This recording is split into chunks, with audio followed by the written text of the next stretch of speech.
稅季即將結束，有卑詩省議員就提醒省民記得報稅，以便獲得各級政府嘅社會福利援助。稅季接近尾聲，對於唔少低收入嘅家庭嚟講，報稅就意味住退稅。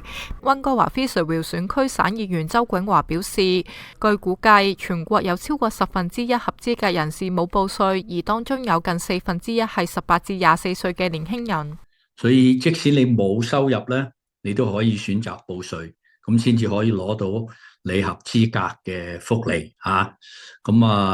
譬如舉例，好多打工嘅一族同中產人士啊，佢報完稅之後咧，佢發覺佢得到嘅補助啦係多過佢要俾嘅稅嘅。喺上一個報稅季，加拿大稅務局發放嘅退稅款項就超過1900萬筆，平均退款額係2294蚊。而當局上季亦都因應收到嘅報稅表，發放超過520億元嘅福利金。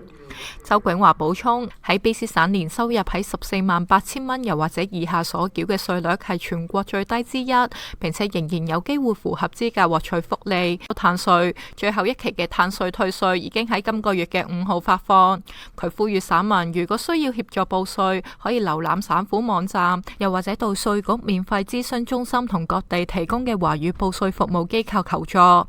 另外，對於省長尹大偉喺競選期間承諾為每個家庭提供1000蚊嘅食品雜貨退稅，早前以應對美國關稅為由而取消。保守黨省議員陳漢森批評咁樣做係違背選舉承諾。When we were young, our teachers taught us that if you make a promise, you keep it. And if you can't keep a promise, just don't make it in the first place. It's simple. But this premier, he's the head of this province. He's the leader of the governing party. He made their promise. He broke it, and now he refuses to even acknowledge it. 新時代電視呂永山報道。